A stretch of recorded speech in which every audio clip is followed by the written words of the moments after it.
Hello, it's Pedz here. I've come back to do my final verdict, basically a review, but like a shitty review by a shitty person. So yeah, I'm going to be doing a little,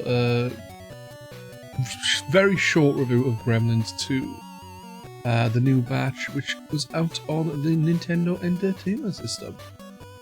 I was eating peanut M&Ms. Back when I was a kid, probably around 8, I had a game called Gremlins 2 the New Batch, which is based on the film with the same name. I played it a lot and really enjoyed it. The issue is I just simply could never finish it. I found it really rather challenging. Well, I went back to it recently and finished the game. It's still really tough, but it's pretty fair overall. I died a fair whack, but the game has unlimited continues, which, funnily enough, is something I don't remember from when I played it as a kid. I must have been so annoyed when I was younger at constantly dying, I just rage quit. Oh my god!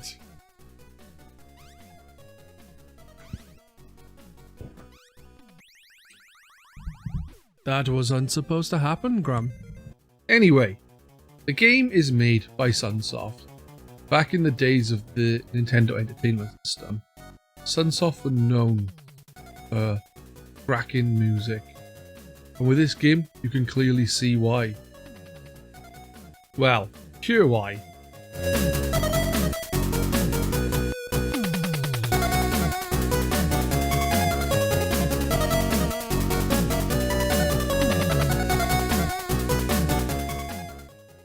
The soundtrack is top-notch, with fast-paced, interesting tunes that will have you humming them for days and even weeks after.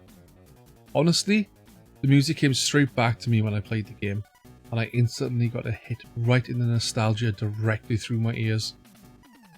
Honestly, it has fantastic music in this game, and the sound effects are all clear and distinct enough that you can instantly recognize enemies and the like with your eyes closed. Ha! That didn't happen, Grum. What are you on about? What are you on about, Grum? That didn't happen! As I said, the game is hard but fair. I find that the difficulty curve is actually pretty decent, and with the unlimited continues, you can just keep trying until you improve. You will find in areas of the levels difficult.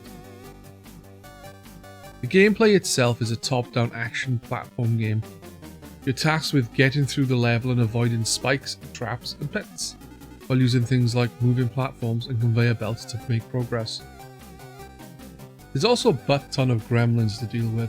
First few you come across are designs based on the films.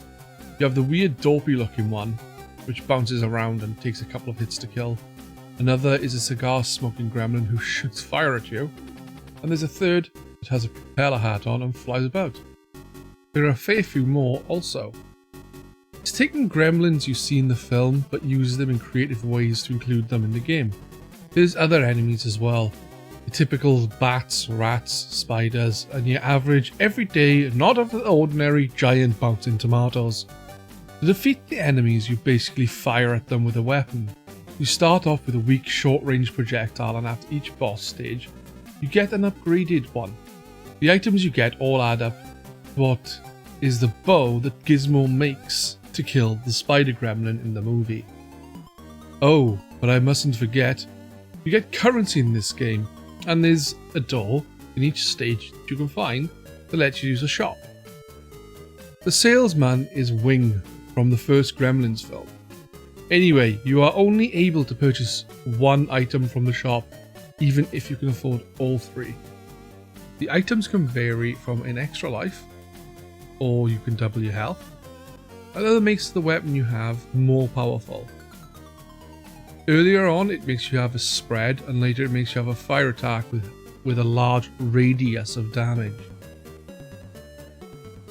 One more item is a replacement balloon. Basically you start the game with a balloon, and if you fall down a pit you don't take damage and the balloon basically saves you. You can then skip a small portion of the level by hovering above it.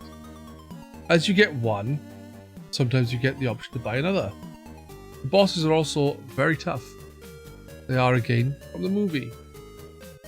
They basically move around the room. Think Zelda. Specifically the top-down Zeldas.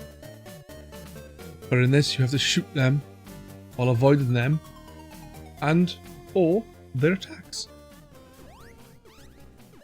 No! Stop being mean! Stop being mean to me! I'm dead. All in all, it's a great game that I remember fondly as a child. And going back to it recently has made me appreciate it even more. It's actually better than I remember. If you can get it, you should definitely give it a bash. And I've now decided to start rating my games, and I'm using a rating system of 10, but it's going to be Pugsleys, and I'm giving this 8 Pugsleys out of 10. If you enjoyed this video, please like and subscribe.